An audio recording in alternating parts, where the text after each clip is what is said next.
Good morning, all. Good morning, ma'am. Good morning, ma'am.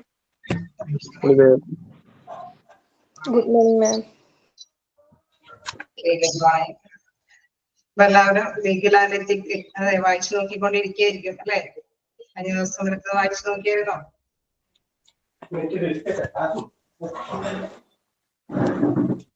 Miss. പറഞ്ഞോളൂ.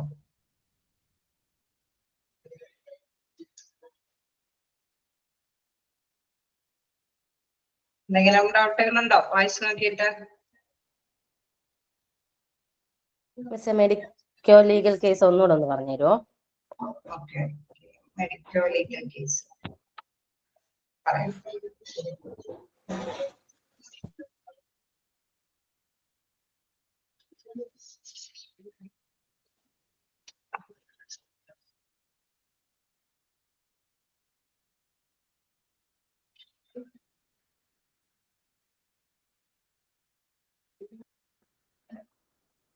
Medical legal case എന്ന് പറയുമ്പോൾ നമുക്കറിയാം, സാധാരണയായിട്ട് ഹോസ്പിറ്റലിലേക്ക് വരുമ്പോൾ ഞാൻ ഒരു എക്സാമ്പിൾ സഹിതമാണ് നിങ്ങൾക്ക് വിവരിച്ചു തന്നത്.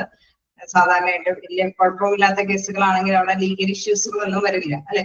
അതേസമയം ചിലപ്പോഴൊക്കെ ലീഗൽ ഇഷ്യൂ കൂടി വരാൻ സാധ്യതയായിട്ടുള്ള കേസുകൾ ഉണ്ടാവും. വല്ല അടിപിടി കേസുകളോ സൂയിസൈഡ് കേസുകളോ അല്ലെങ്കിൽ സംശയാസ്പദമായിട്ടുള്ള എന്തെങ്കിലും കേസുകളൊക്കെ ഡോക്ടേഴ്സ് അറ്റൻഡ് ചെയ്യേണ്ടി വരുമ്പോൾ അവർക്ക് നിയമവശങ്ങൾക്കും കൂടി ഒരു പ്രാധാന്യം കൽപ്പിച്ചിട്ട് വേണം ആ പേഷ്യന്റിനെ പരിശോധിക്കാനും കാര്യങ്ങളൊക്കെ ചെയ്തു കൊടുക്കാനും.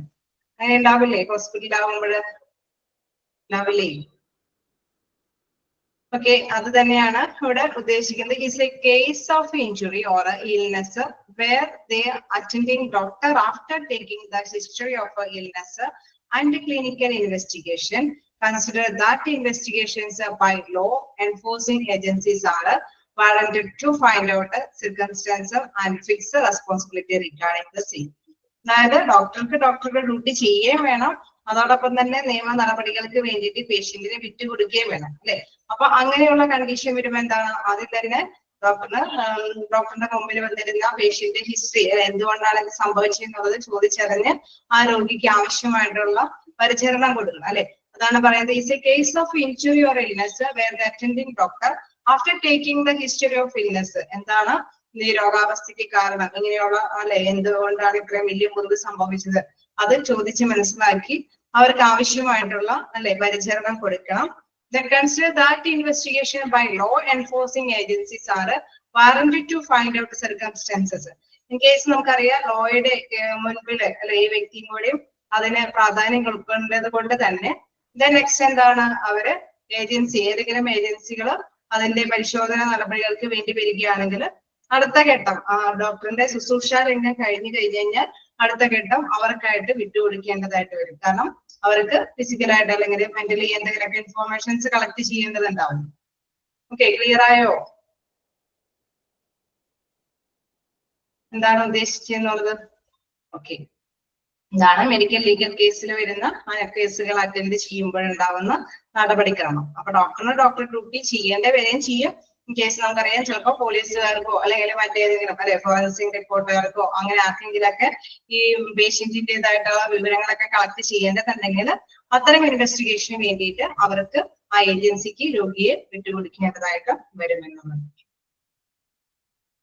ഓക്കെ, അപ്പൊ അത്തരത്തിലുള്ള കേസുകളുടെ എക്സാമ്പിളുകളാണ് നമ്മളിവിടെ കണ്ടിരിക്കുന്നതെല്ലാം അല്ലെ. റോഡ് ആക്സിഡന്റ് ആണെങ്കിലും സംശയാസ്പദമായിട്ടുള്ള സൂയിസൈഡ് കേസുകളോ animal attack, snake bite, mass food poisoning അല്ലെങ്കിൽ brain injuries, physical assault case. അതായത് അതിന്റെയൊക്കെ മീനിങ് ഒക്കെ ജസ്റ്റ് കഴിഞ്ഞ ക്ലാസ്സിലൊക്കെ ഞാൻ പറഞ്ഞു പോയതാണ്. എന്തെങ്കിലും പോയിന്റ് കിട്ടാത്തതുണ്ടോ?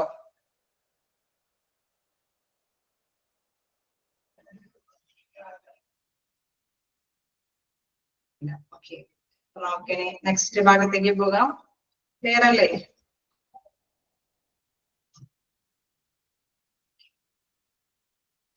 ഇനി നമുക്ക് നോക്കാനുള്ളത് എന്താണ്, legislation that can be applied to hospital.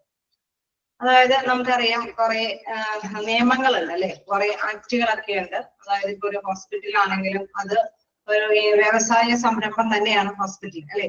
ഒരു വ്യവസായ സംരംഭം തന്നെ ആയതുകൊണ്ട് തന്നെ വ്യവസായ നിയമങ്ങൾക്കൊക്കെ അണ്ടറിൽ തന്നെയാണ് ആ ഹോസ്പിറ്റലും പ്രവർത്തിക്കേണ്ടത്. അവിടെയുള്ള തൊഴിലാളികൾ വർക്ക് ചെയ്യുന്നുണ്ട്, അവർക്ക് കുറെ ആനുകൂല്യങ്ങൾ. ചാർട്ടിന്റെ ഇതെന്ന് പറയുന്നത് നിങ്ങൾ താഴേക്ക് പഠിച്ചു കഴിയുമ്പോൾ അത് മനസ്സിലാവുള്ളൂ. അല്ലാതെ ഓരോന്നും ലോ എന്താണ്, ലോ വെച്ചിട്ട് എന്താണ് ആക്ടുകൾ ഇതെങ്ങനെയാ വന്നേന്നുള്ളത് നിങ്ങൾക്ക് മനസ്സിലാവില്ല. അതുകൊണ്ട് തന്നെയാണ് ആക്ടിലേക്ക് പോകുന്നത്. ഓക്കെ, അപ്പൊ നമുക്ക് ഈ ആക്ടിലേക്ക് പോകാം. എന്താണ് ഈ ആക്ട് എന്ന് പറയുമ്പോൾ നമുക്കറിയാം നിയമങ്ങൾ അല്ലെ. നിയമങ്ങൾ എന്ന് പറഞ്ഞു കഴിഞ്ഞാൽ ഓരോ സംസ്ഥാനത്തും അല്ലെങ്കിൽ ഓരോ രാജ്യത്തിനും അതിൻ്റെതായ നിയമവശങ്ങളുണ്ട്. ആ നിയമങ്ങൾ ഫോളോ ചെയ്യാനായിട്ട് അവിടുത്തെ ഏതൊരു പൗരനും അല്ലെങ്കിൽ ഏതൊരു സ്ഥാപനവും ബാധ്യസ്ഥനാണ് അല്ലെ. അങ്ങനെയല്ലേ നിയമങ്ങൾ ഇറക്കണത്? നിയമങ്ങൾ ഫോളോ ചെയ്യാനായിട്ട് അല്ലെ അവിടെയുള്ള പൗരന്മാരും ബാധ്യസ്ഥരാണ്. ഏതൊരു സ്ഥാപനമാണെങ്കിലും ആ സ്ഥാപനമൊക്കെ ബാധ്യസ്ഥരാണ്. അല്ലെങ്കിൽ നിയമത്തിന്റെ അടിസ്ഥാനത്തിൽ പാലിച്ചു പോയില്ലെങ്കിൽ നിയമ നടപടികൾക്കൊക്കെ അല്ലെ നമ്മൾ വിധേയമാക്കേണ്ടതായിട്ട് വരും. നമുക്കറിയാം പൗരൻ എന്ന നിലയ്ക്ക് നമുക്ക് റോഡിലൂടെ എന്താണ് വളരെ ഫ്രീ ആയിട്ടൊക്കെ വളരെ അലക്ഷ്യമായിട്ടൊന്നും വാഹനങ്ങൾ ഓടിക്കാനൊന്നും പാടില്ല അല്ലെ. നടക്കുന്നതും എല്ലാത്തിനും ഒരു നിയമങ്ങളുണ്ട് അല്ലെ, റോഡ് നിയമങ്ങളുണ്ട്. മറ്റേത് കാര്യങ്ങൾക്കാണെങ്കിലും നിയമവശങ്ങളുണ്ട് അല്ലെ. അപ്പൊ ആ നിയമവശങ്ങൾ മാത്രം ഫോളോ ചെയ്ത് പോവുകയാണ്. ഒരു സാധനം പർച്ചേസ് ചെയ്താലും അത് നമുക്ക് കിട്ടിയില്ലെങ്കിൽ, നമുക്ക് കൃത്യമായിട്ടുള്ള ആനുകൂല്യങ്ങളൊന്നും കിട്ടിയില്ലെങ്കിലും നമുക്ക് അതുമായി ബന്ധപ്പെട്ട വിവരാവകാശ നിയമങ്ങളുണ്ട്, കൺസ്യൂമർ പ്രൊട്ടക്ഷൻ ആക്ടുകളുണ്ട് അല്ലെ, നമ്മുടെ ഉപഭോക്തൃ സേവന നിയമങ്ങളുണ്ട്. അങ്ങനെ മറ്റു തരത്തിലുള്ള എല്ലാ നിയമങ്ങളും നമ്മൾ പാലിച്ചു പോകേണ്ടതാണ്. അപ്പൊ ഹോസ്പിറ്റലിലാവുമ്പോഴും നമുക്കറിയാം അതൊരു ഇൻഡസ്ട്രിയാണ്, ഒരു വ്യവസായ സംരംഭമാണ്. അത് ആ വ്യവസായ സംരംഭത്തിൻ്റെതായ നിയമങ്ങളെല്ലാം പാലിക്കേണ്ടതാണ്. അതേപോലെ തന്നെ എന്താണ് ഒരു ലൊക്കാലിറ്റിയിലോ അല്ലെങ്കിൽ എന്താണ് സൊസൈറ്റി ഏതെങ്കിലും അല്ലെ ഒരു മുനിസിപ്പാലിറ്റിയിലോ എവിടെയെങ്കിലൊക്കെ സ്ഥാപിച്ചത് കൊണ്ട് അവിടെയുള്ള ആ ലൊക്കാലിറ്റിയുടെയൊക്കെ നിയമങ്ങൾ പാലിക്കാനായിട്ട് ഫോളോ ചെയ്യാനൊക്കെ ബാധ്യസ്ഥരാണ്.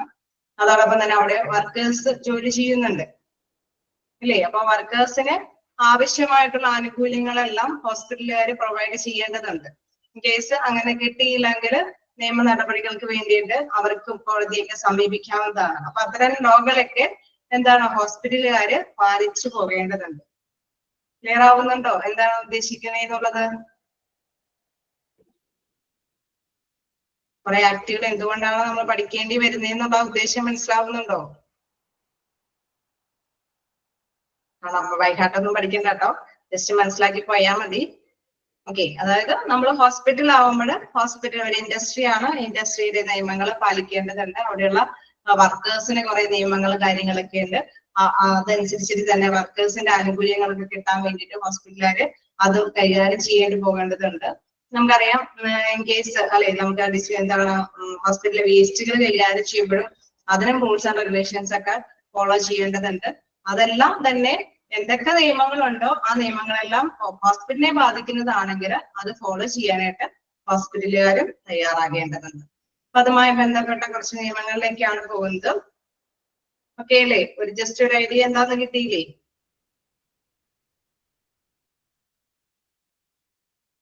ഓക്കെ, അപ്പൊ നമ്മൾക്ക് ഫസ്റ്റ് ഇതിലേക്ക് പോകാം. Legislation that can be applied to hospital, അതായത് ആശുപത്രിക്ക് ബാധകമാകുന്ന നിയമങ്ങൾ. ലെജിസ്ലേഷൻ എന്ന് പറയുമ്പോൾ ബാധകമാകുന്ന നിയമങ്ങൾ അല്ലെ.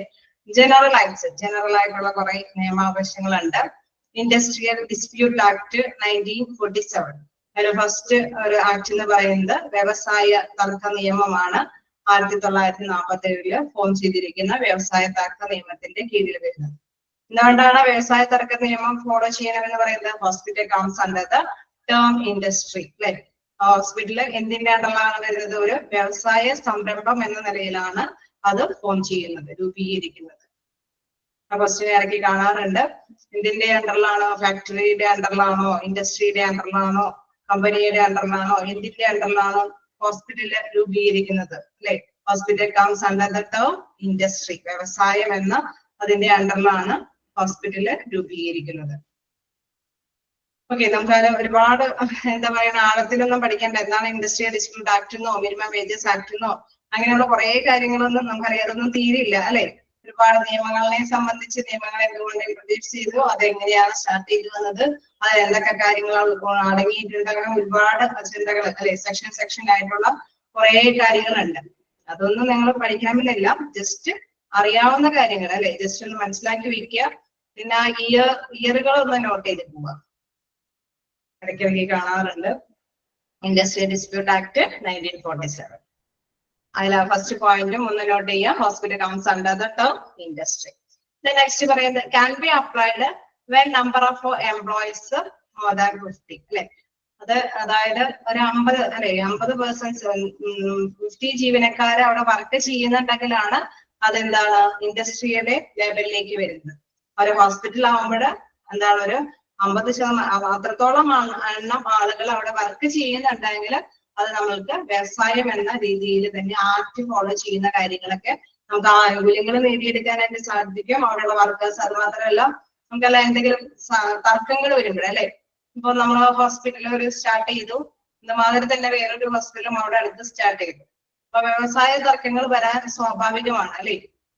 ബിസിനസ് ആകുമ്പോൾ നമുക്കറിയാം ഒരു മത്സരം ഉണ്ടാകാൻ സാധ്യതയില്ല അല്ലെ. അങ്ങനെ വരുമ്പോ വ്യവസായ തർക്കങ്ങൾ എന്തെങ്കിലുമൊക്കെ ഡിസ്പ്യൂട്ട് വരുന്നുണ്ട് എങ്കിൽ നമുക്ക് കോടതിയുടെ അണ്ടറിൽ നിന്ന് പരിരക്ഷ നേടാൻ വേണ്ടിയിട്ട് അതിന്റെ മധ്യസ്ഥരായിട്ട് കോടതിക്ക് വ്യാപരിക്കാനായിട്ട് സാധിക്കും. എങ്ങനെയുണ്ടെങ്കിൽ മാത്രം ഇൻഡസ്ട്രിയുടെ അണ്ടറിൽ വരികയാണെങ്കിൽ മാത്രം.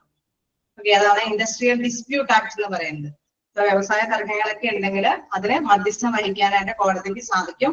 പക്ഷെ നമുക്കറിയാം ആ ഇൻഡസ്ട്രി എന്നുള്ള ലെവലിലേക്ക് എത്തണമെങ്കിൽ മിനിമം 50 ആളുകളെങ്കിലും അവിടെ വർക്ക് ചെയ്യണം. 50 കൂടുതൽ ആളുകൾ വർക്ക് ചെയ്യുന്നുണ്ട് എങ്കിൽ അത് ഇൻഡസ്ട്രിയൽ ഡിസ്പ്യൂട്ട് ആക്ടിന്റെ കീഴിൽ വരുന്ന ഹോസ്പിറ്റലാണ്. ഓക്കെ, ക്ലിയർ ആയോ?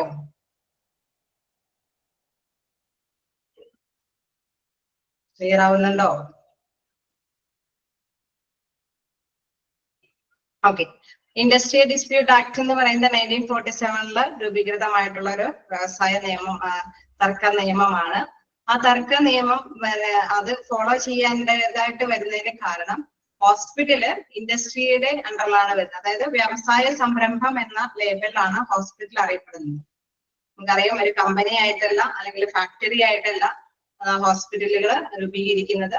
ഒരു വ്യവസായ സംരംഭം എന്ന നിലയിലാണ് ഹോസ്പിറ്റലുകൾ രൂപീകരിക്കുന്നത്. ഫസ്റ്റ് പോയിന്റ് ഓക്കെ ആയോ? നെക്സ്റ്റ് നോക്കുകയാണെങ്കിൽ can be applied when number of employees more than 50. അതായത് 50 50 കൂടുതലോ അംഗങ്ങൾ ഉണ്ടെങ്കിൽ മാത്രമാണ് നമ്മൾ എന്താണ് ഇൻഡസ്ട്രിയൽ ഡിസ്പ്യൂട്ട് ആക്ടിന്റെ കീഴിലേക്ക് വരുന്നത്. ഇൻ കേസ് നമ്മൾക്ക് 50 കുറവ്, ഒരു 30 പേരാണ് അവിടെ വർക്കുള്ളൂ, അപ്പൊ നമ്മൾ എന്തിന്റെ അണ്ടറിൽ വരില്ല? ഇതിന്റെ അണ്ടറിൽ വരില്ല. പറയൂ, ഇൻഡസ്ട്രിയൽ ഡിസ്പ്യൂട്ട് ആക്ടിന്റെ കീഴിൽ വരില്ല.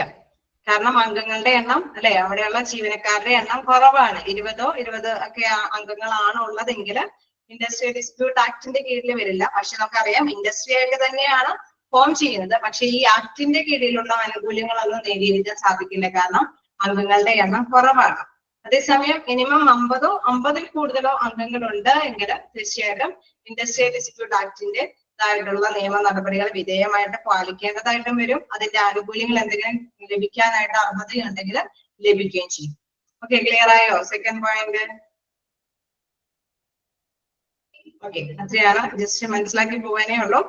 ഞാൻ വീണ്ടും അതിന്റെ ലക്ഷ്യം പറയുകയാണ്, secure industrial peace and harmony.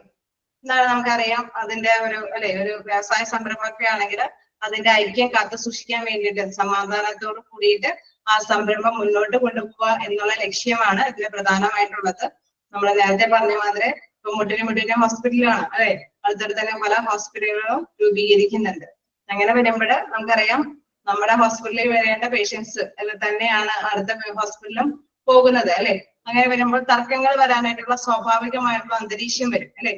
അപ്പൊ അതിനെ ഇടനിലക്കാരനായിട്ടാണ് ഈ ഒരു കോടതി നിലപാടുകളൊക്കെ സ്വീകരിക്കുന്നത്. ആ നിലപാടുകൾ എടുക്കണമെങ്കിൽ തീർച്ചയായിട്ടും ഹോസ്പിറ്റലിൽ 50 കൂടുതൽ ജീവനക്കാർ അവിടെ ഉണ്ടായിരിക്കണം. എങ്കിൽ മാത്രമാണ് ഈ ഇൻഡസ്ട്രിയൽ ഡിസ്പ്യൂട്ട് ആക്ടിന്റെ കീഴിൽ വരികയുള്ളൂ.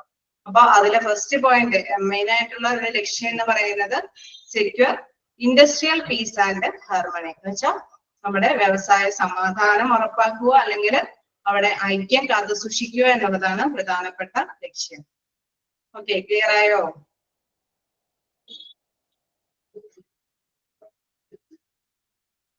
ഓക്കെ ആണോ? ഓക്കെ, നെക്സ്റ്റ് നോക്കുമ്പോ സെറ്റിൽമെന്റ് ഓഫ് ഇൻഡസ്ട്രിയൽ ഡിസ്പ്യൂട്ട്സ്. എന്തെങ്കിലും വ്യവസായ തർക്കങ്ങൾ ഉണ്ടെങ്കിൽ അതിനൊരു സെറ്റിൽമെന്റ് അല്ലെ, അതിനൊരു പരിഹാരം കണ്ടെത്തുക എന്നുള്ളതിന്റെ പ്രധാനപ്പെട്ട ലക്ഷ്യം കൂടി ഇൻഡസ്ട്രിയൽ ഡിസ്പ്യൂട്ട് ആക്ട് 1947 ഉണ്ട്. ഓക്കെ, നമുക്ക് എന്തെങ്കിലും തർക്കങ്ങൾ ഉണ്ടെങ്കിൽ അല്ലെ, മറ്റൊരു വ്യവസായ സംരംഭം തമ്മിൽ എന്തെങ്കിലും തർക്കങ്ങൾ ഉണ്ടെങ്കിൽ നമുക്ക് നേരിട്ട് കോടതിയെ സമീപിക്കാം.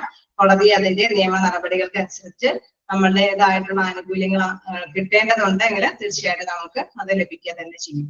സെറ്റിൽമെന്റ് ഓഫ് ഇൻഡസ്ട്രിയൽ ഡിസ്പ്യൂട്ട്സ്, തർക്കങ്ങളെല്ലാം സെറ്റിൽമെന്റ് ചെയ്ത് കൊടുക്കുക എന്ന ലക്ഷ്യം കൂടി ഇൻഡസ്ട്രിയൽ ഡിസ്പ്യൂട്ട് ആക്ടിനുണ്ട്. ഓക്കെ, ക്ലിയർ ആയോ?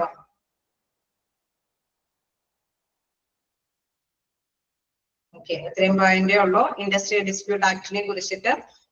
1947 കാര്യം ഓർത്ത് വെക്കുക. ഞാൻ മിക്കപ്പോഴും കാണുന്ന മറ്റൊരു ക്വസ്റ്റ്യൻ, ഹോസ്പിറ്റല് എന്താണ് ഇൻഡസ്ട്രിയിലെ ടേമിലാണ് അറിയപ്പെടുന്നത്, വ്യവസായ സംരംഭം എന്ന രീതിയിലാണ് ഹോസ്പിറ്റൽ അറിയപ്പെടുന്നത്.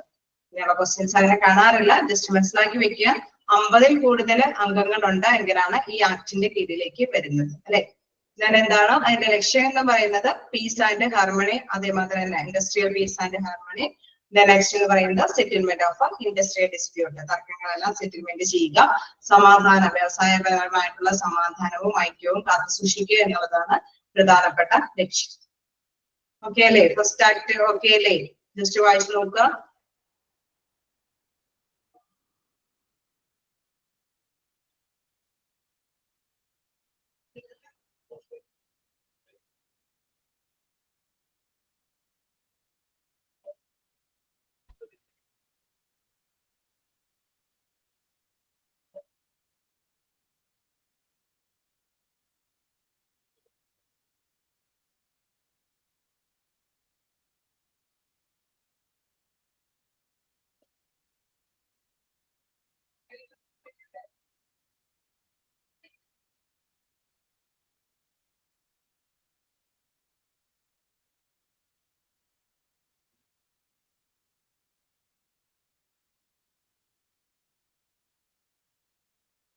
ഓക്കെ അല്ലേ?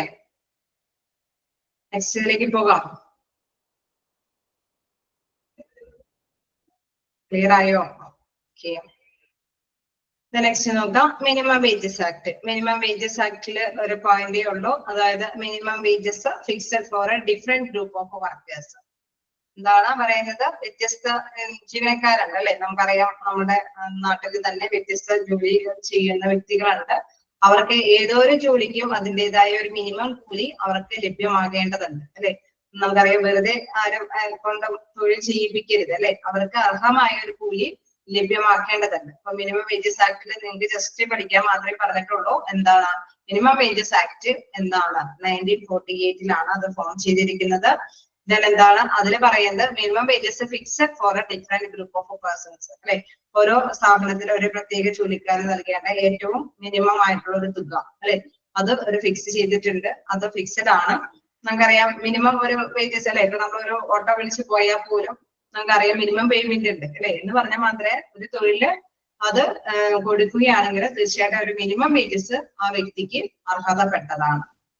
Okay, minimum wages act 1948. ഇനി വീണ്ടും വേജസ് ആക്ട് ഇവിടെ വരുന്നുണ്ട്, അതായത് പേയ്മെന്റ് ഓഫ് വേജസ് ആക്ട് 1936. അതിലും 1-2 പോയിന്റ് പഠിക്കാനുണ്ട്.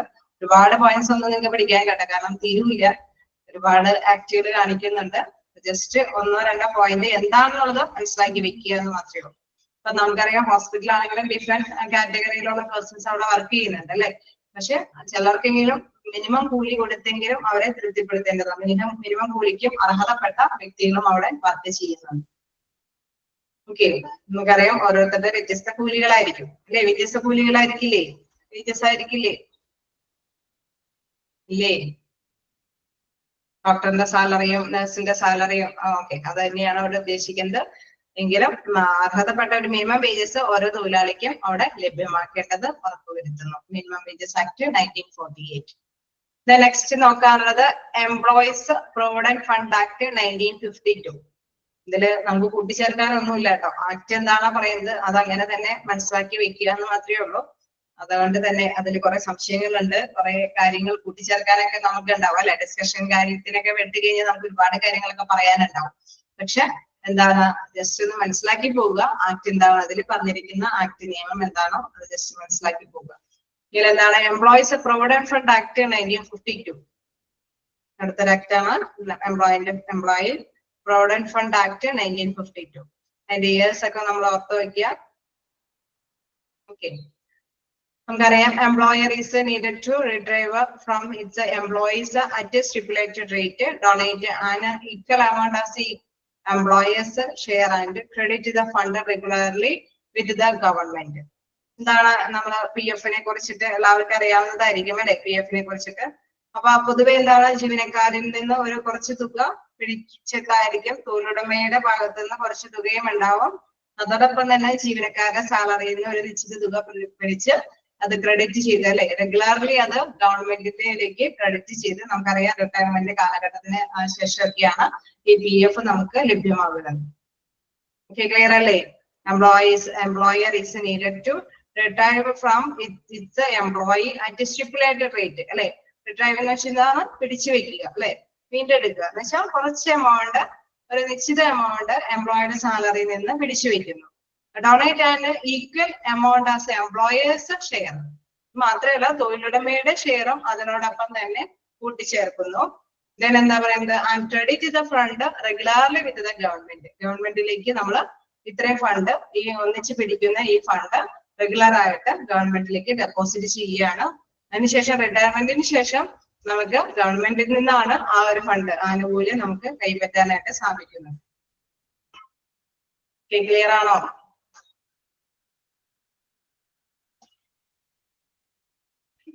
Employees provident fund act 1952 okay ആണോ?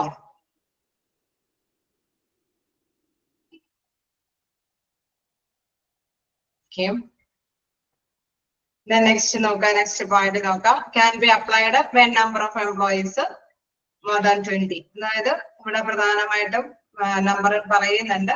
20 20 കൂടുതലോ അംഗങ്ങൾ വർക്ക് ചെയ്യുന്ന സ്ഥാപനങ്ങളിലാണ് പൊതുവെ ഈ PF അവിടെ അർഹമായിട്ട് വരുന്നത്. അതിന് കീഴിൽ രജിസ്റ്റർ ചെയ്യാനായിട്ട് സാധിക്കുകയുള്ളൂ അല്ലെ. 10 തൊഴിലാളികളൊക്കെ ആണെങ്കിൽ നമുക്കറിയാം ഇത്തരത്തിലുള്ള ഈ PF-ന് അർഹതപ്പെടുന്നില്ല. അതേസമയം 20 തൊഴിലാളികളുള്ള ഒരു സ്ഥാപനമൊക്കെ ആണെങ്കിൽ, അതിൽ കൂടുതലോ അംഗങ്ങളുള്ള സ്ഥാപനമാണെങ്കിൽ PF-ന് അർഹതപ്പെടുന്നതാണ്. ഓക്കെ, ക്ലിയർ അല്ലേ? ആ പോയിന്റ് ഓക്കെ അല്ലേ?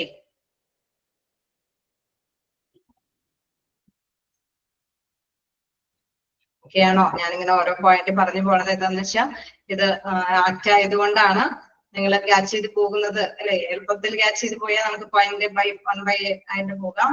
നെക്സ്റ്റ് പറയുന്നത് എന്താണ്, non compliance is punishable by imprisonment. എന്താണത്, കൃത്യമായിട്ട് തന്നെ പാലിച്ചു പോയില്ല എങ്കിൽ അല്ലെ, എന്തെങ്കിലും പാലിക്കുന്നില്ല എങ്കിൽ നിയമ നടപടികൾക്ക് വിധേയമാകേണ്ടതായിട്ട് വരും. ഇപ്പൊ ഇൻ കേസ് എംപ്ലോയർ അത് കൃത്യമായിട്ട് ഡെപ്പോസിറ്റ് ചെയ്യുന്നില്ല എങ്കിൽ, അല്ലെങ്കിൽ കൃത്യമായിട്ട് തന്നെ PF കിട്ടുന്ന ആനുകൂല്യങ്ങൾ കിട്ടുന്നില്ല എങ്കിലൊക്കെ നമുക്കറിയാം കോടതിയെ സമീപിക്കാനായിട്ട് അർഹതയുണ്ട്. അത് എംബേഴ്സ്മെന്റ് അല്ലെ, നമുക്ക് കൃത്യമായിട്ട് കേസ് എന്തെങ്കിലും പണിഷബിൾ അല്ലെ, ജയിലിലൊക്കെ ജയിൽ ശിക്ഷയൊക്കെ ലഭ്യമാകാനൊക്കെ ആയിട്ട് സാധ്യതയുണ്ട്. എംപ്ലോയർ ആണ് ചീറ്റ് ചെയ്യണമെങ്കിൽ അത്തരം കാര്യങ്ങൾക്കൊക്കെ എന്താണ് എംപ്ലോയർ നിയമ നടപടികൾക്കൊക്കെ വിധേയമാകേണ്ടതായിട്ട് വരും.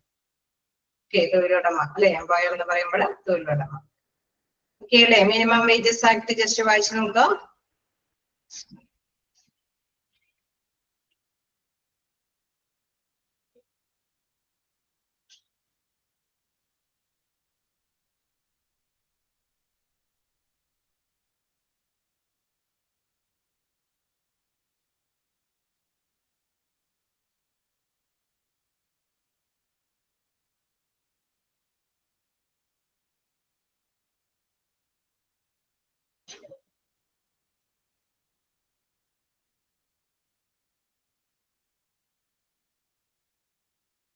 നെക്സ്റ്റ് നോക്കാം. ബോണസ് ആക്ടിനെ കുറിച്ച് പറയുന്നു. പേയ്മെന്റ് ഓഫ് ബോണസ് ആക്ട് ആണ്. ബോണസ് ആക്ട് എന്ന് പറയുമ്പോൾ ബോണസിനെ കുറിച്ച് കേട്ടിട്ടുണ്ടോ അല്ലെ? ബോണസ് ഒക്കെ എപ്പോഴാ കിട്ടാറ്? ബോണസ് ഒക്കെ കിട്ടാറുണ്ടോ? ജീവനക്കാരുടെ ഇടയിൽ ബോണസ് ഒക്കെ എപ്പോഴാണ് ഡിസ്ട്രിബ്യൂട്ട് ചെയ്യാറ്? കിട്ടാറുണ്ട്. ഏത് ടൈമിലൊക്കെ ബോണസ് ലഭ്യമാകാറ്? ഫെസ്റ്റിവൽ സീസണിലൊക്കെ ബോണസ് കിട്ടും അല്ലെ. അത് ബോണസ് കിട്ടാനായിട്ടും അവിടെ ഒരു ടൈം ഇത് പറയുന്നുണ്ട്. എന്താണ്, 40 40 കൂടുതലോ ജീവനക്കാരുള്ള സ്ഥാപനങ്ങൾക്കാണ് ബോണസ് ആക്ടിന്റെ കീഴിൽ വരുന്നത്. അതായത് അത്തരത്തിലുള്ള ജീവനക്കാർക്ക് ബോണസ് ആനുകൂല്യം കൈപ്പറ്റാവുന്നതാണ്. ബോണസ് എന്ന് പറയുമ്പോൾ നമുക്കറിയാം ഒരു മിനിമം എമൗണ്ട് അല്ലെ, ഫെസ്റ്റിവൽ സീസണിലൊക്കെ എംപ്ലോയർ ഇവർക്ക് വേണ്ടിയിട്ട് ലഭ്യമാകുന്നതാണ്. അവരുടെ ഡ്യൂട്ടിക്ക് അല്ലെ 30 ദിവസവും വർക്ക് ചെയ്യുന്ന അല്ലെ, മാസത്തില് എല്ലാ ദിവസവും വർക്ക് ചെയ്യുന്നതിന്റെ ഒരു പ്രത്യുപകാരമായിട്ട് ബോണസ് ഒക്കെ എന്തെങ്കിലും ഇൻക്രിമെന്റും കാര്യങ്ങളൊക്കെ കൂട്ടിക്കൊടുക്കുന്നതിന് തുല്യമായ ഒരു എമൗണ്ട് ബോണസ് ആയിട്ട് കൊടുക്കുന്നു. Charitable or non profitable hospitals R separate എന്ന് വെച്ച് കഴിഞ്ഞാൽ സെപ്പറേറ്റഡ് എന്നാണ് ഉദ്ദേശിക്കുന്നത്. അതായത് നമുക്കറിയാം ചില ഹോസ്പിറ്റലുകളുണ്ട് അല്ലെ, ചാരിറ്റബിൾ പർപ്പസിന് വേണ്ടി മാത്രം സേവനങ്ങൾ മാത്രം പ്രദാനം ചെയ്യുക എന്നുള്ള ഒരു ലക്ഷ്യം, അവിടെ ബിസിനസ് പ്രോഫിറ്റ് ഓറിയന്റഡ് ആയിട്ടുള്ള ഒരു ലക്ഷ്യം ഇല്ലാതെ വരുമ്പോൾ തീർച്ചയായിട്ടും നമുക്കറിയാം അവര് ബോണസ് ഒന്നും അവിടെയുള്ള തൊഴിലാളികൾക്ക് കൊടുക്കാനായിട്ടുള്ള സാധ്യതയില്ല. അങ്ങനെയുള്ള ഹോസ്പിറ്റലുകളാണെങ്കിൽ ബോണസിന് അർഹത ഉണ്ടാവുകയില്ല. അല്ലാത്ത തരത്തിലുള്ള ഹോസ്പിറ്റൽ ആണെങ്കിൽ 40-ൽ കൂടുതൽ തൊഴിലാളികളാണ് വർക്ക് ചെയ്യുന്നുണ്ടെങ്കിൽ അവർക്ക് ഫെസ്റ്റിവൽ സീസണിലൊക്കെ ബോണസ് കൈപ്പറ്റാവുന്നതാണ്. ആക്ടിന്റെ കീഴിൽ വരിക്കുമ്പോൾ 1965 ആക്ട് ഫോം ചെയ്യുന്നത്. ആക്ടിന്റെ കീഴിൽ വരുന്ന ഹോസ്പിറ്റലിൽ നിന്നെല്ലാം ബോണസ് ആനുകൂല്യങ്ങൾ കൈപ്പറ്റാവുന്നതാണ്. ഓക്കെ, ക്ലിയർ ആണോ? Payment of bonus act.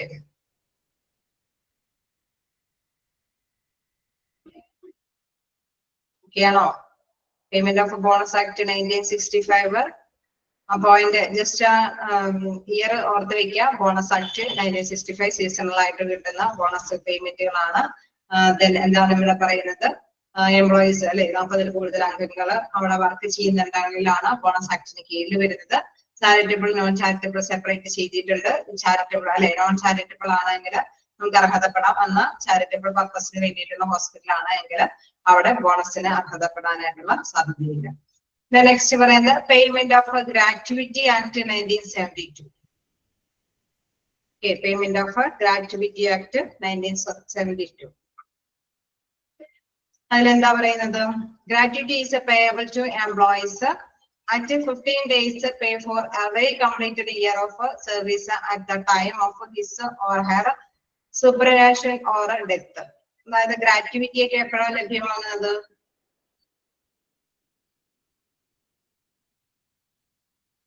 Retirement ടൈമില് അല്ലെങ്കിൽ ഡെത്ത് ടൈമിലൊക്കെയാണ് ഗ്രാറ്റുവിറ്റി ലഭ്യമാകുന്നത് അല്ലെ. അവിടെ ഗ്രാറ്റുവിറ്റി ഒക്കെ ലഭ്യമാക്കുന്നതിനും എംപ്ലോയീസിന്റെ ഒക്കെ ഇവിടെ പറയുന്നുണ്ട്. എംപ്ലോയീസ് അല്ലെ 10-ൽ കൂടുതൽ അംഗങ്ങൾ 10-ൽ കൂടുതൽ അംഗങ്ങൾ ഉണ്ടെങ്കിൽ ഗ്രാറ്റുവിറ്റിക്ക് അർഹതപ്പെടുന്നതാണ്. അതായത് മരണശേഷം കേസ് അവിടെ വർക്ക് ചെയ്തുകൊണ്ടിരിക്കുമ്പോൾ മരണപ്പെടുകയാണെങ്കിൽ അപ്പോൾ അല്ലെങ്കിൽ റിട്ടയർമെന്റിന് ശേഷമാണ് ഗ്രാറ്റുവിറ്റിക്ക് അർഹതപ്പെടുന്നത്. അതായത് 15 ദിവസ ശമ്പളത്തിന്റെ ഗ്രാറ്റുവിറ്റി ആ ഒരു ടേം ആണ് അവിടെ കൺസിഡർ ചെയ്യുന്നത്. Gratuity is payable to employee at 15 days for every completed year of service അല്ലെ. ഓരോ വർഷത്തെയും 15 ദിവസത്തെ സാലറി എങ്കിലും അത് പിടിച്ചു വെച്ചിട്ടാണ് ഗ്രാറ്റുവിറ്റി ആയിട്ട് ഇവർക്ക് കൊടുക്കുന്നത്. അതായത് അത്രയും സാലറി ഒരു വർഷത്തിൽ ഒരു 15 ദിവസത്തെ സാലറി കൗണ്ട് ചെയ്തിട്ട് അത്രയും എന്താണ് ഇവർക്ക് ഗ്രാറ്റുവിറ്റി ആയിട്ട് കൊടുക്കണമെന്നുള്ളത്. Gratuity is payable to employee at 15 days pay for every completed year of service at the time of his or her superannuation or എന്താ ഡെത്ത് അല്ലെ. അപ്പൊ സൂപ്പർ ആനുവേഷൻ എന്ന് പറയുമ്പോൾ നമ്മൾ റിട്ടയർമെന്റ് കാലഘട്ടത്തിനെയാണ് സൂചിപ്പിക്കുന്നത്. ഡെത്ത് ആവുന്ന അല്ലെങ്കിൽ വർക്ക് ചെയ്തുകൊണ്ടിരിക്കുന്ന ഇടവേളകളിലാണെങ്കിൽ ഡെത്ത് സംഭവിക്കുകയാണെങ്കിൽ അവർക്ക് ഗ്രാറ്റുവിറ്റിക്ക് അർഹതപ്പെടുന്ന അല്ലെ ഫേമിൽ വർക്ക് ചെയ്യുന്നവരാണെങ്കിൽ, ഇൻ കേസ് ഹോസ്പിറ്റലിൽ വർക്ക് ചെയ്യുന്നവരാണെങ്കിൽ തീർച്ചയായിട്ടും ഗ്രാറ്റുവിറ്റി അവർക്ക് കൊടുക്കേണ്ടതാണ്.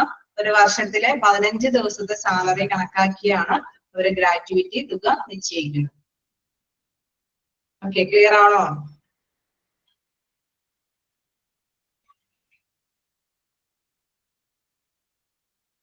ഓക്കെയാണോ? അടുത്തൊരു സെക്ഷനിലേക്ക് നോക്കുകയാണെങ്കിൽ എംപ്ലോയീസ് ഞാൻ പറഞ്ഞു 10-ൽ കൂടുതലോ അംഗങ്ങൾ ഉണ്ടെങ്കിലാണ് ഗ്രാറ്റുവിറ്റിക്ക് അർഹതപ്പെടുന്നത്. Then can be applied to 5 years service completed workers. അവിടെ കുറച്ച് ടേംസും കൂടി നമ്മൾ മനസ്സിലാക്കേണ്ടതുണ്ട്. ഒരു 5 വർഷമെങ്കിലും തുടർച്ചയായിട്ട് നമ്മൾ അവിടെ സേവനം ചെയ്തിരിക്കണം. Can be applied to 5 years service completed workers അല്ലെ. ആ ഒരു സ്ഥാപനത്തിൽ നമ്മൾ ഒരു 5 വർഷമെങ്കിലും വർക്ക് ചെയ്തിട്ടുണ്ടായിരിക്കണം. Then 1 year in case of a death. In case death ആണ് സംഭവിക്കുന്നതെങ്കിൽ 1 വർഷമെങ്കിലും വർക്ക് ചെയ്താലും ഡെത്ത് ആയിട്ടുള്ള പേഴ്സൺസിന് ഇത്തരത്തിലുള്ള ഗ്രാറ്റുവിറ്റിക്ക് അർഹതയുണ്ടായിരുന്നു. ഇൻ കേസ് നമ്മൾ 1 വർഷം ഒരു ഹോസ്പിറ്റലിൽ വർക്ക് ചെയ്തിട്ട് അടുത്ത വർഷം വേറെ ഹോസ്പിറ്റലിൽ വർക്ക് ചെയ്ത് അങ്ങനെയുള്ളവർക്ക് ഗ്രാറ്റുവിറ്റിക്ക് അർഹതയില്ല. എന്താണ് 5 വർഷമെങ്കിലും ഒരു സ്ഥാപനത്തിൽ വർക്ക് ചെയ്ത് കഴിഞ്ഞതിന് ശേഷം ഇൻ കേസ് റിട്ടയർമെന്റ് ഉണ്ടെങ്കിൽ തീർച്ചയായിട്ടും അവർക്ക് ഗ്രാറ്റുവിറ്റിക്ക് അർഹതയുണ്ട്. ഇനി ഡെത്ത് സംഭവിക്കുകയാണെങ്കിൽ 1 വർഷമാണെങ്കിൽ കൂടി അവർക്ക് ഈ ഗ്രാറ്റുവിറ്റിക്ക് അർഹതയുണ്ട് അല്ലെ. നമ്മളിപ്പോ 5 വർഷം തന്നെ കൺസിഡർ ചെയ്യണമെന്നില്ല, പരിഗണിക്കണമെന്നില്ല. 1 വർഷമെങ്കിലും അവിടെ ആ സ്ഥാപനത്തിൽ വർക്ക് ചെയ്താൽ മതിയാവും. ഓക്കെ, ക്ലിയർ ആണോ? Payment of gratuity act. Okay, വീണ്ടും നമ്മൾ നേരത്തെ കണ്ട പേയ്മെന്റ് ഓഫ് വേജസ് ആക്ട് വരുന്നുണ്ട് 1936. അത് മാറിപ്പോവാതിരിക്കാൻ നോക്കാം. പേയ്മെന്റ് ഓഫ് വേജസ് ആക്ട് 1936 ആണ്. മിനിമം വേജസ് ആക്ട് എന്ന് പറയുന്നത് 1948 ആണ്. മാറിപ്പോകരുത്. മിനിമം വേജസ് ആക്ട് 1948 വരുന്നത്. അതേസമയം പേയ്മെന്റ് ഓഫ് വേജസ് ആക്ട് 1936 എന്താണ് 1936 പറയുന്നത്? Statement of wages that shows all details. അതായത് അതിപ്പോ നമ്മളിപ്പോ ഒരു ജോലിക്ക് പോവുകയാണെങ്കിൽ അവിടെ ഒരു സ്റ്റേറ്റ്മെന്റ് ഉണ്ടാവും അല്ലെ. ഇന്ന സമയത്ത് നമ്മൾ ഡ്യൂട്ടിക്ക് പോകണം, ഇന്ന ഡ്യൂട്ടികളാണ്, ഇതുമായി ബന്ധപ്പെട്ട് നിങ്ങൾക്ക് സാലറി ഇത്രയാണ്, ഇത്ര സമയങ്ങളൊക്കെ നിങ്ങൾക്ക് എന്താണ് വിശ്രമിക്കാനുള്ള ഇടവേളകളുണ്ട്. അങ്ങനെ ഒരുപാട് ഒരു വേജസുമായിട്ട് അല്ലെ, നമ്മളൊരു ജോലിയുമായി ബന്ധപ്പെട്ട ഒരുപാട് ഡീറ്റെയിൽസ് ഉണ്ട്. കൂലി എന്നുള്ള രീതിയിൽ നമുക്ക് നമ്മൾ ചെയ്യുന്ന ഏത് ജോലിക്കാണ് നമുക്ക് തരുന്നത് അല്ലെ, എത്രത്തോളം കൂലിയാണ് തരുന്നതെന്ന് കൃത്യമായിട്ടുള്ള ഒരു സ്റ്റേറ്റ്മെന്റ് അവിടെ ഉണ്ടായിരിക്കണം അല്ലെ. Statement of wages that shows all details, എല്ലാ ഡീറ്റെയിൽസും അടങ്ങിയിരിക്കുന്ന ഒരു സ്റ്റേറ്റ്മെന്റ്, വേജസുമായി ബന്ധപ്പെട്ട ഒരു സ്റ്റേറ്റ്മെന്റ് അവിടെ ഉണ്ടായിരിക്കണം.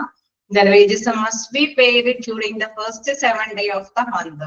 മന്തിന്റെ എല്ലാ അല്ലെ ഫസ്റ്റ് 7 ദിവസത്തിനുള്ളിൽ എന്താണ് വേജസ് കൊടുത്തിരിക്കണം എന്നുള്ളതാണ് പേയ്മെന്റ് ഓഫ് വേജസ് ആക്ടിൽ പറയുന്നത്. Okay, payment of wages act 1936, statement of wages that shows all details. അവിടെ സ്റ്റേറ്റ്മെന്റിൽ എല്ലാ തരത്തിലുള്ള വേജസുമായി ബന്ധപ്പെട്ട എല്ലാ ഡീറ്റെയിൽസും അടങ്ങിയിരിക്കണമെന്ന് പറയുന്നു. അത് മാത്രമല്ല എന്താണ് എല്ലാ മാസത്തിലെയും 7 ദിവസം അല്ലെ ഫസ്റ്റ് ഡേയ്സിനുള്ളിൽ കൂലി കൊടുക്കണം എന്നുള്ളതുമാണ് ഈ വേജസ് ആക്ട് 1936 നിഷ്കർഷിക്കുന്നത്. ഓക്കെ, ക്ലിയർ ആണോ? ഒരുപാട് പഠിക്കാനൊന്നുമില്ല, ജസ്റ്റ് ഹെഡിങ്ങും ഇത് മനസ്സിലാക്കി പോവുക. അതായത് നമ്മള് ഹോസ്പിറ്റലിൽ ആകുമ്പോഴും അവിടെ വർക്ക് ചെയ്യുന്നവരുണ്ട് അല്ലെ. അപ്പൊ അവർക്ക് അർഹതപ്പെട്ട കാര്യങ്ങൾ അവർ നേടിയെടുക്കും. നമ്മളിപ്പോ വർക്ക് ചെയ്തിട്ട് യാതൊരു കൂലിയില്ലാതെ തിരിച്ചു പോകുമ്പോൾ എന്താണ് ചില കൂലികളൊക്കെ അർഹതപ്പെട്ടതാണ്. പക്ഷെ നമുക്കറിയാം ഒരുപാട് കാര്യങ്ങളൊക്കെ നമുക്കും പറയാനുണ്ട് അല്ലെ. ചിലരൊക്കെ എന്താണ് അല്ലെ ഫസ്റ്റ് 6 months ഒന്നും ഒരു പേയ്മെന്റ് തരാതെയൊക്കെ സ്റ്റാർട്ടിങ്ങിലൊക്കെ വർക്ക് ചെയ്യിപ്പിക്കുന്നവരൊക്കെ ഉണ്ട് അല്ലെ. അപ്പൊ ഇതൊന്നും ഈ ആക്ടിൽ പെടുന്നില്ല. അങ്ങനെ പല പല സംശയങ്ങളും കാര്യങ്ങളൊക്കെ ഉണ്ട്. നമ്മളെ കൃത്യമായിട്ട് തന്നെ അവര് എന്താണ് അത്തരത്തിലുള്ള രേഖാമൂലമുള്ള കാര്യങ്ങളൊക്കെ എഴുതി മേടിച്ചതിന് ശേഷമൊക്കെയാണ് ജോലിയിൽ പ്രവേശിപ്പിക്കുക അല്ലെ. അപ്പൊ അങ്ങനെയുള്ളവർക്ക് ഇത്രയും മാർക്സിന്റെ കീഴിലുള്ള അർഹതയൊന്നും ചിലപ്പോൾ നേടിയെടുക്കാൻ പറ്റിയെന്ന് വരില്ല. അപ്പൊ അങ്ങനെയുള്ള പല കാര്യങ്ങളുണ്ട്. പക്ഷെ ജസ്റ്റ് മനസ്സിലാക്കി പോവുക, ഇന്ന നിയമങ്ങൾ എന്താണ് ഹോസ്പിറ്റലുകാരും ഫോളോ ചെയ്യേണ്ടതുണ്ട്. പേയ്മെന്റ് ഓഫ് വേജസ് ആക്ട് 1936 ആണ് നമ്മളിപ്പോ ജസ്റ്റ് പറഞ്ഞത്. ഓക്കെ, വായിച്ചു നോക്കുക. ഏതെങ്കിലും പോയിന്റുകളൊക്കെ കിട്ടാത്തുണ്ടെങ്കിലും പറഞ്ഞു പോവാട്ടോ.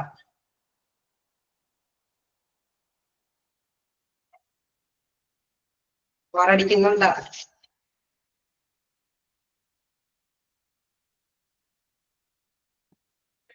എല്ലാവരും ഭയങ്കര സൈലന്റ് ആണ്. ആക്ട് ഒക്കെ പഠിക്കണമല്ലോ എന്ന് ഓർത്തിട്ടായിരിക്കുമോ എന്നറിയില്ല. എനിവേ നമുക്ക് വലിയ കുഴപ്പമില്ലാതെ അങ്ങനെ തീർക്കാം. എന്താ പറയാ, ഇനി അത്രയൊന്നുമില്ല. കുറച്ചൊക്കെ നമുക്ക് അറിയേണ്ടതുമാണല്ലോ. കുറെയൊക്കെ എന്താണ് ആധികാരികമായിട്ട് അറിയാത്തവരാണെങ്കിൽ കുറച്ച് കാര്യങ്ങളൊക്കെ അറിയാനും കൂടി ഇതൊരു വശമാണ്. അതിൽ കുറെ കാര്യങ്ങളൊക്കെ ഉണ്ട്. കൺസ്യൂമർ പ്രൊട്ടക്ഷൻ ആക്ടുകളൊക്കെ കുറെയൊക്കെ ഉണ്ട്. നമ്മൾ കൺസ്യൂമർ ആണെങ്കിൽ അതുമായി ബന്ധപ്പെട്ട കുറെ കാര്യങ്ങളൊക്കെ പഠിക്കാനുണ്ട്. ജസ്റ്റ് നിങ്ങളെല്ലാം അറിഞ്ഞു പോവുക അല്ലെ. ഈ ഒരു കാലഘട്ടത്തിൽ എന്തൊക്കെ നിയമങ്ങൾ ഉണ്ടെന്നെങ്കിലും ജസ്റ്റ് ഒന്ന് അറിയുന്നത് നല്ലതാണ് അല്ലെ. എപ്പോഴും നിയമവശങ്ങളും കൂടി മനസ്സിലാക്കി പോവുക. അപ്പൊ നമുക്ക് നെക്സ്റ്റ് നോക്കാനുള്ളത് എംപ്ലോയീസ് എന്താണ്. Okay, employees state insurance act 1948 ആണ്. Employees state insurance act 1948.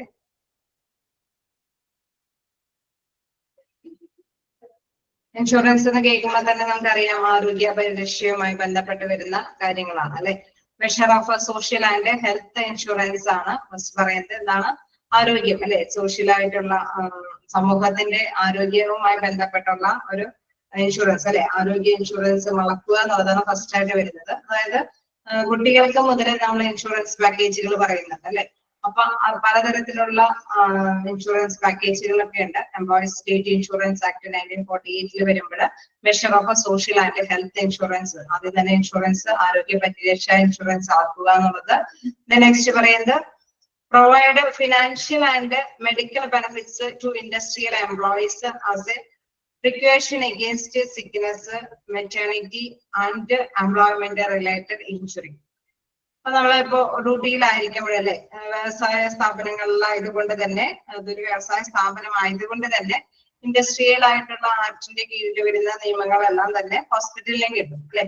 അപ്പൊ അവിടെ വരുന്ന വർക്കേഴ്സിന് വരുന്ന രോഗങ്ങൾക്ക് അല്ലെങ്കിൽ പ്രസവാനുകൂല്യങ്ങൾ അല്ലെങ്കിൽ മറ്റേതെങ്കിലും ഇഞ്ചുറിയുമായി ബന്ധപ്പെട്ട ആനുകൂല്യങ്ങളെല്ലാം തന്നെ ഇൻഷുറൻസ് പാക്കേജോട് കൂടിയിട്ട് അർഹതപ്പെടുന്നതാണെങ്കിൽ അവർക്ക് അവൈലബിൾ ആക്കേണ്ടതാണ്. വ്യവസായ ജീവനക്കാർക്ക് ഇൻ കേസ് പ്രസവത്തിനോ അതേമാതിരി തന്നെ തൊഴിൽ സംബന്ധമായ മുറിവുകൾക്കൊക്കെ മുൻകരുതൽ എന്ന നിലയ്ക്കാണ് ഇത്തരത്തിലുള്ള ആക്ട് പ്രധാനമായിട്ടും എടുക്കുന്നത്. പറയുന്നുണ്ട് പ്രിക്വേഷൻ അഗെയിൻസ്റ്റ് അല്ലെ, മുൻകരുതലുകൾ, അതാണ് പ്രധാനമായിട്ട് ഇങ്ങനെയുള്ള അല്ലെ വരുന്നവർക്ക് എന്താണ് ഇത്തരത്തിലുള്ള ആനുകൂല്യങ്ങൾ ലഭ്യമാക്കാം എന്നുള്ള രീതിയിലാണ് അത് പ്രൊവൈഡ് ചെയ്യുന്നത്. Employer contribution 4% of the total wage bill.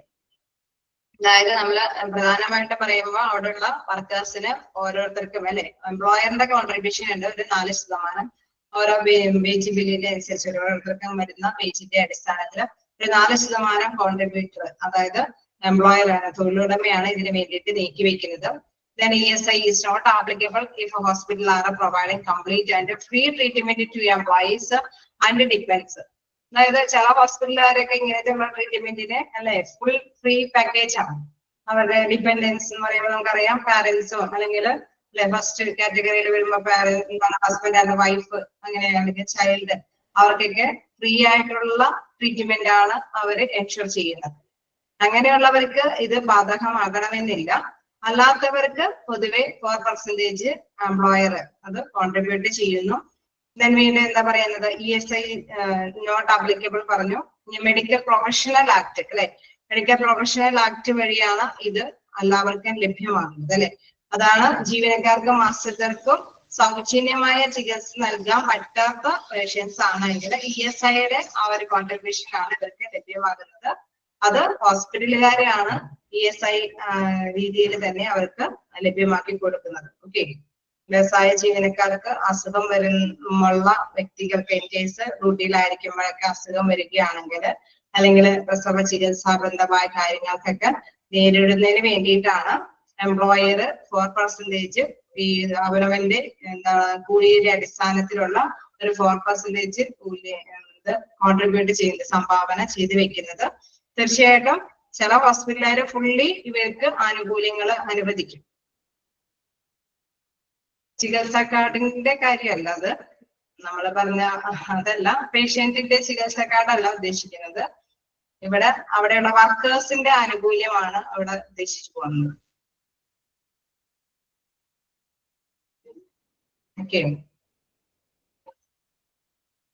അവിടെ ESI ബാധകമല്ലാത്ത ഒരു കാര്യം എന്ന് പറയുന്നത് ഫുള്ളായിട്ട് ഹോസ്പിറ്റലുകാർ വഹിക്കുന്ന ചില ഹോസ്പിറ്റലുകാർ ഉണ്ട്. അങ്ങനെയുണ്ടെങ്കിൽ ഇത്തരത്തിലുള്ള ഒരു ഇതിന്റെ കോൺട്രിബ്യൂഷന്റെ ഭാഗത്തിനെ കുറിച്ച് കൺസിഡർ ചെയ്യേണ്ട കാര്യമില്ല. അവർ ഫുള്ളി അവരുടെ ചെലവ് ഏറ്റെടുക്കുന്ന ഹോസ്പിറ്റലുകളാണ്. ഓക്കെ,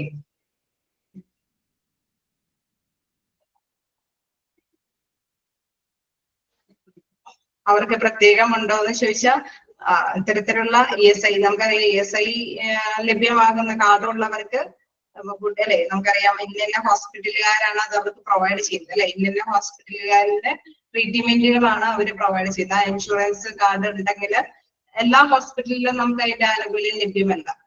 ആണോ, ലഭ്യമാണോ?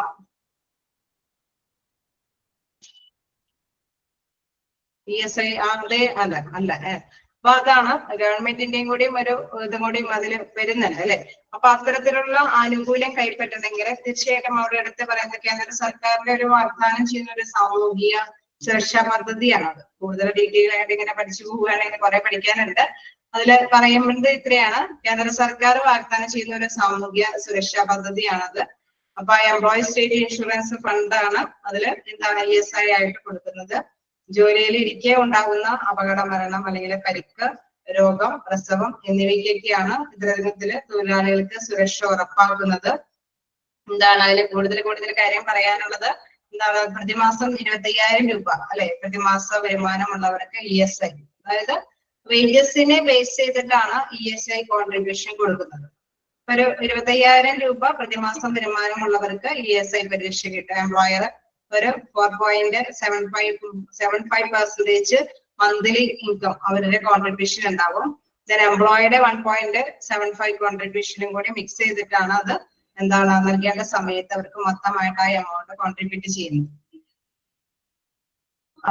അത് മാത്രമല്ല ESI എന്ന് പറയുന്നത് കേന്ദ്ര സർക്കാരിന്റെ സംരംഭമാണെങ്കിലും അതാത് സംസ്ഥാന ഗവൺമെന്റ് ആണ് ഓരോരുത്തർക്കും ആവശ്യമായിട്ടുള്ള ഫണ്ട് ഡിസ്ട്രിബ്യൂട്ട് ചെയ്യുന്നത്. ഓക്കെ, ക്ലിയർ ആണോ? ജസ്റ്റ് ഇതില് പറയുന്നത് അല്ലെ എന്തൊക്കെ 4% മാത്രമേ പറയുന്നുള്ളൂ. അതായത് അവിടെ എംപ്ലോയിയുടെയും കൂടി ഒരു കോൺട്രിബ്യൂഷൻ അവിടെ ഫണ്ട് സ്വരൂപിക്കുന്നുണ്ട്.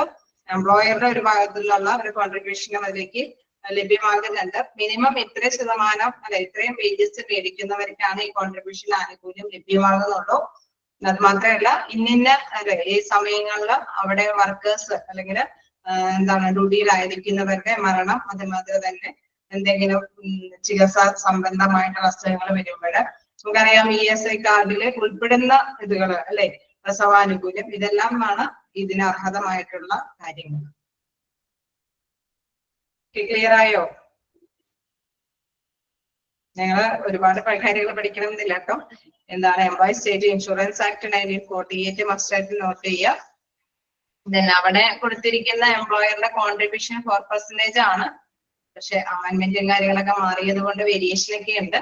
അപ്പൊ അതുകൊണ്ട് തന്നെ അത് ബൈഹാർട്ടൊന്നും പഠിക്കണമെന്നില്ല. തിരുത്താനിൽ നിന്ന് കഴിഞ്ഞാൽ ഒരുപാട് തിരുത്താനുണ്ട്. അതുകൊണ്ട് തന്നെ നമ്മൾ ഒരുപാട് ബൈഹാർട്ടായിട്ട് മനസ്സിലാക്കേണ്ട. പക്ഷെ ഇത്തരത്തിലുള്ള ആനുകൂല്യങ്ങളെല്ലാം ഹോസ്പിറ്റലില് അല്ലെ വ്യക്തികൾക്കും അർഹതമായിട്ടുള്ള ആനുകൂല്യങ്ങൾ ഉണ്ട് എന്നുള്ളത് മനസ്സിലാക്കണം. ഓക്കെ, ക്ലിയർ ആയോ?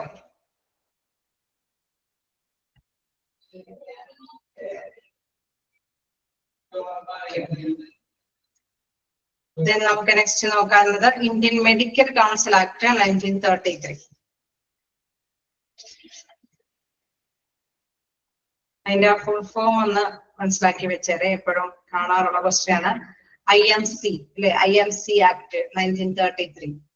അത് ഇടയ്ക്കൊക്കെ ചോദ്യം കാണാറുണ്ട്. Indian medical council act. Okay, IMC എന്ന് പറയുമ്പോൾ ഇന്ത്യൻ മെഡിക്കൽ കൗൺസിൽ ആക്ട്. ഇവിടെ താഴേക്ക് നോക്കുകയാണെങ്കിൽ INC എന്ന് പറയുന്നത് Indian nursing council act 1947. Okay, അപ്പൊ അത് രണ്ടും എന്താ പറയുന്ന അബ്രിവേഷൻസ് പൊതുവെ കാണാറുണ്ട്. IMC INC. നോക്കാം എന്താണ് Indian medical council act 1933 laid down the code of ethics for medical practitioners and controls medical education. നമ്മൾ നേരത്തെ പറഞ്ഞ മാതിരി അല്ലെ ലീഗൽ ആയിട്ടുള്ള മാറ്റേഴ്സുകളൊക്കെ വരാൻ സാധ്യതയുള്ളത് കൊണ്ട് തന്നെ കോഡ് ഓഫ് എത്തിക്സ് അല്ലെ അവിടെ ധാർമ്മിക മൂല്യങ്ങൾക്ക് പ്രാധാന്യം കൊടുക്കേണ്ടതുണ്ട്. അപ്പൊ ഈ കൗൺസിൽ ആക്ടിന്റെ കീഴിലാണ് പ്രാക്ടീഷണർക്ക് അത്തരത്തിലുള്ള നിയമങ്ങൾക്കൊക്കെ പരിരക്ഷ കിട്ടുന്നത്. Lay downs code of ethics for medical practitioners and control medical education. Okay, അപ്പൊ നമ്മളിപ്പോ എന്തൊക്കെയാണ് ധാർമ്മിക മൂല്യങ്ങൾക്ക് പ്രാധാന്യം കൊടുത്തുകൊണ്ട് തന്നെ അവിടെയുള്ള ഡോക്ടേഴ്സും അവര് നഴ്സുമാരൊക്കെ വർക്ക് ചെയ്യുന്നുണ്ടെങ്കിൽ തീർച്ചയായിട്ടും നമുക്കറിയാം ഈ ആക്ടിന്റെ കീഴിൽ അവർക്ക് പരിരക്ഷ ലഭ്യമാകുന്നതാണ്. എന്തെങ്കിലും കേസും കാര്യങ്ങളും വന്നാൽ തന്നെ ഈ ആക്ടിന്റെ കീഴിലുള്ള മെമ്പേഴ്സ് ആയതുകൊണ്ട് തന്നെ അവർക്ക് അതിനുള്ള പരിരക്ഷ കിട്ടുന്നു. The state medical council established under the act have the same function in their respective state. അതായത് ഇവിടെ മെഡിക്കൽ ഇതിൽ പറയുന്ന അതേ തന്നെ മാനദണ്ഡങ്ങളാണ് ഓരോ സ്റ്റേറ്റും ഫോളോ ചെയ്യുന്നത്. Then recognition of teaching hospitals are centrally controlled by IMC. അതായത് ഈ ഒരു അംഗീകാരം അല്ലെ ടീച്ചിങ് ഹോസ്പിറ്റലിന് അംഗീകാരം ലഭിച്ചിരിക്കുന്നവരെല്ലാം ഇതിന്റെ കീഴിലാണ് വരുന്നത്. ഈ IMCക്ക് കീഴിലാണ് വരുന്നത്. അതായത് ഇന്ത്യൻ മെഡിക്കൽ കൗൺസിൽ ആക്ടിന്റെ കീഴിലാണ് ഇത്തരത്തിലുള്ള ടീച്ചിങ് കാര്യങ്ങളൊക്കെ അംഗീകാരം ലഭിക്കുന്നത്. ഓക്കെ, ക്ലിയർ ആയോ? ഇവിടെ മിക്കപ്പോഴും കാണുന്ന ക്വസ്റ്റ്യൻ ഇതാണ്. IMCയുടെ അല്ലെ അബ്രിവേഷൻ തന്നിട്ട് നിങ്ങളോട് അത് ഫുൾ ഫോം ചെയ്യുക എന്നുള്ളതാണ്. IMC ഒന്നുകൂടി നോക്കാം. lays down the code of ethics for medical practitioners and controls medical education. അതായത് അവിടെ മെഡിക്കൽ പ്രാക്ടീഷണേഴ്സിന് കുറെ നിബന്ധനകളുണ്ട് അല്ലെ. അവിടെ വർക്ക് നമുക്കറിയാം ഹോസ്പിറ്റലിലെ സ്റ്റാഫുകൾക്കൊക്കെ അവർക്ക് തോന്നിയ മാതിരി തന്നെ കാര്യങ്ങളൊന്നും ചെയ്യാൻ പറ്റില്ല. അവർക്ക് അവരുടേതായ നിയമങ്ങൾ പാലിക്കേണ്ടതുണ്ട്, അതേമാതിരി നിബന്ധനകളൊക്കെ ഫോളോ ചെയ്യേണ്ടതുണ്ട് അല്ലെ. ഒരു ഹ്യൂമൻ ബീയിങ്ങിനെ കാണുമ്പോൾ നമുക്കറിയാം ഒരു ഡോക്ടറൊക്കെ ആകുന്ന ടൈമിലൊക്കെ പ്ലഡ്ജ് എടുക്കുന്നുണ്ട് അല്ലെ. ഓരോ മനുഷ്യത്വപരമായ പെരുമാറ്റങ്ങൾക്കൊക്കെ മാന്യത കൽപ്പിക്കുന്ന തരത്തിലുള്ള ഒരു പ്ലഡ്ജാണ് അവിടെ എടുക്കുന്നത് അല്ലേ.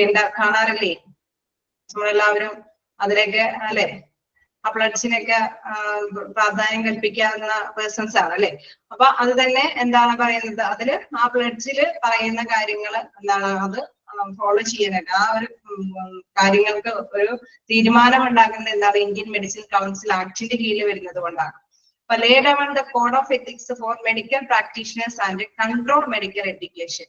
അപ്പോ ഇത്തരത്തിലുള്ള നിബന്ധനകൾ അത് ധാർമ്മിക ആവശ്യങ്ങൾക്കെല്ലാം ആവശ്യമായിട്ടുള്ള നിബന്ധനകളെല്ലാമാണ് അതിൽ വരുന്നത്.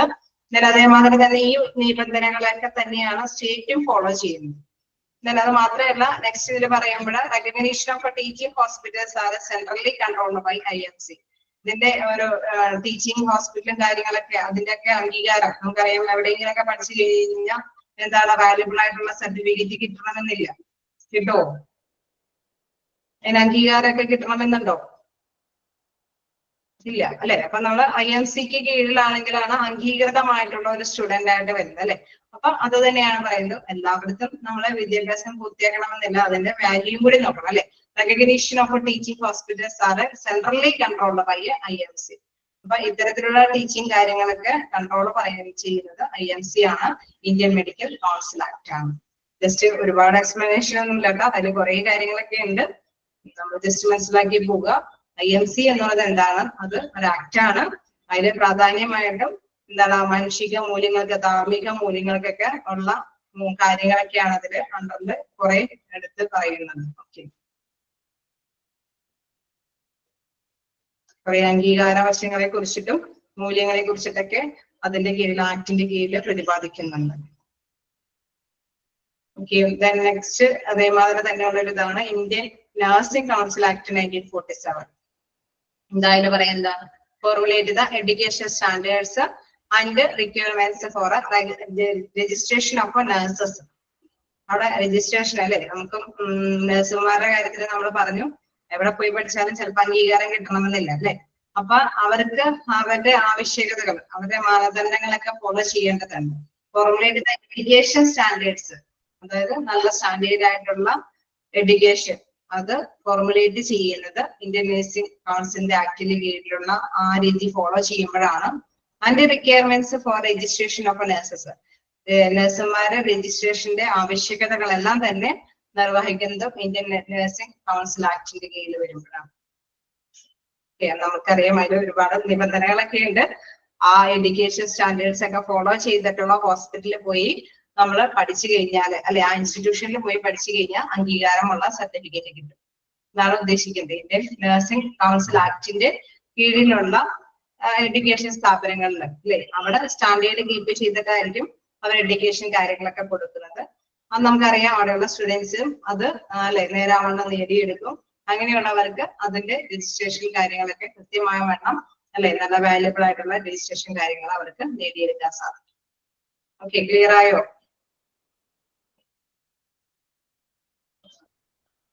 ഓക്കെ, എല്ലാം കൂടി ഒന്നിച്ച് പറയുന്നില്ല, ജസ്റ്റ് നമുക്ക് നെക്സ്റ്റ് ക്ലാസ്സിൽ ഡിസ്കസ് ചെയ്യാം. ആക്ട് ആയതുകൊണ്ട് ഒരുപാട് ഇങ്ങനെ നീട്ടിപ്പിടിച്ചു പോയാൽ 1-2 ആക്ടും കൂടിയേ ഉള്ളൂ. അത് കഴിഞ്ഞ് നമുക്ക് ലോ ഓഫ് ത്രോട്ട്സ് ആണ്. അത് ഇച്ചിരി കൂടി ഈസിയാണ്, നിങ്ങൾക്ക് ഇച്ചിരി കൂടി ഇഷ്ടപ്പെടുന്ന ഒരു വശമാണ്. നോക്കോ, വായിച്ചു നോക്കാം. നമുക്ക് ഏതെങ്കിലൊക്കെ ഞാൻ പറഞ്ഞല്ലോ ഇതിൽ നിന്ന് ക്വസ്റ്റ്യൻസ് വരുന്നത് ജസ്റ്റ് കാണുന്നത് ഇത്രയേ ഉള്ളൂ. എന്നാണ് ഈ ആക്ടില് അല്ലെ 1947 ഏത് ഇയറിലാണ് ഈ ആക്ട് വന്നിരിക്കുന്നത്, എന്താണ് 1947ന്റെ എന്താണ് അല്ലെ ഏത് ആക്ട് ആണ് വന്നിരിക്കുന്നത്. മിക്കപ്പോഴും ഇയർ ബേസ് ചെയ്തിട്ട് തന്നെ കാണാറുണ്ട്. പിന്നെ അബ്രിവേഷൻസ് കാണാറുണ്ട്, IMC അതൊക്കെയുള്ള കാര്യങ്ങൾ കാണാറുണ്ട്. പിന്നെ ഇടയ്ക്കെങ്കിലും ചില പോയിന്റ്സിൽ കാണാറുണ്ട് അല്ലെ 50ക്ക് മേലെ ഉള്ള എംപ്ലോയീസ് ഉണ്ടെങ്കിലാണ് ഇതിന് അർഹതപ്പെടുന്നത് അല്ലെ, ഇൻഡസ്ട്രിയൽ ഡിസ്പ്യൂട്ട് ആക്ടിന്റെ കീഴിൽ വരുന്നത്, അല്ലെങ്കിൽ 20 മേലെയുള്ള അല്ലെങ്കിൽ 20 മേലെയുള്ള അംഗങ്ങളുള്ള സ്ഥാപനങ്ങൾ, വർക്കേഴ്സ് ഉള്ള സ്ഥാപനങ്ങൾക്കാണ് മിനിമം വേജസ് ബാധകമാകുന്നത്. അങ്ങനെയുള്ള ക്വസ്റ്റ്യൻസും ചിലപ്പോൾ കാണാറുണ്ട്. അതുക്കപ്പുറം പ്രത്യേകിച്ചൊന്നും ഇതിൽ കാണാറില്ല. ഇതില് ഈ ഒരു അണ്ടർലൈൻ പോയി ചെയ്തോളാം. Wages must be paid during the first 7 days of the month. Payment of wages act പ്രകാരം എത്ര ദിവസം അല്ലെ, ഒരു ഫസ്റ്റ് 7 daysനുള്ളിൽ, മന്തിന്റെ ഫസ്റ്റ് 7 daysനുള്ളിലാണ് അത് കൊടുക്കണമെന്ന് പറയുന്നത്, വേജസ് കൊടുക്കണമെന്നുള്ളത് പറയുന്നത്. ആ പോയിന്റ് ഒന്ന് നോട്ട് ചെയ്തേരെ. പിന്നെ പൊതുവെ കാണാറൊന്നുമില്ല, ഇത്തരത്തിലുള്ള അബ്രിവേഷൻസ് ആണ് കാണാറ്. ഓക്കെ,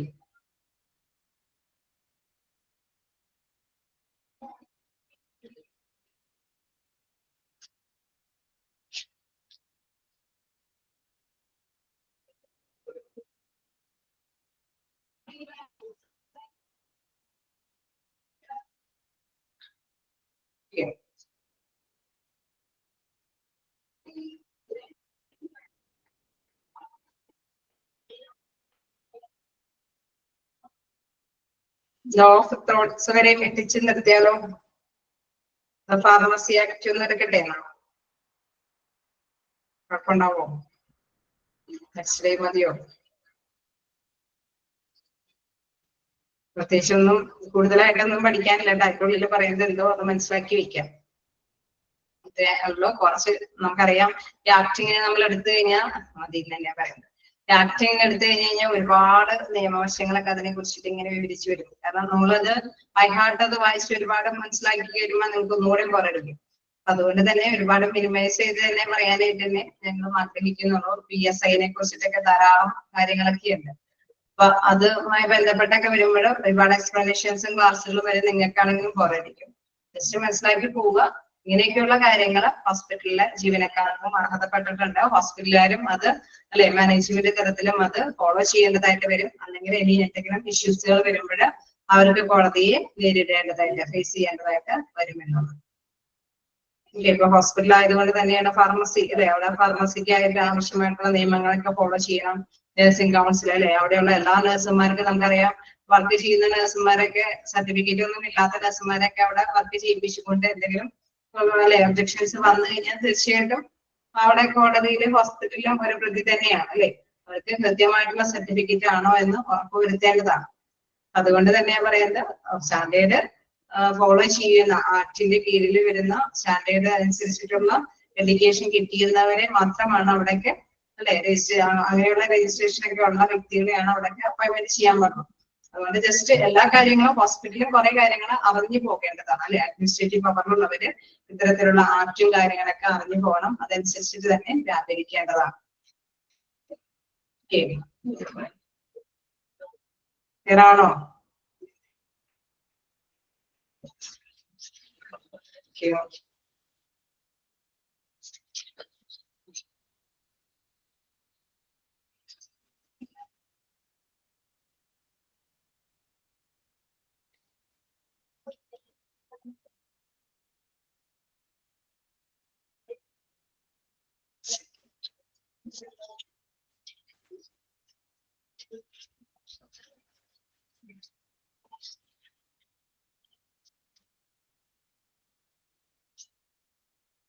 ഓക്കെ, അപ്പൊ നമുക്ക് നെക്സ്റ്റ് ക്ലാസ്സിൽ കാണാം.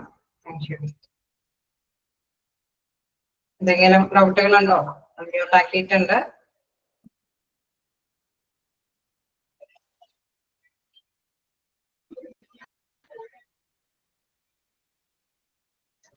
എല്ലാവരും എന്താ പറയാ ആക്ടിവേറ്റോടുകൂടി മതിയായിരിക്കും തോന്നുന്നു.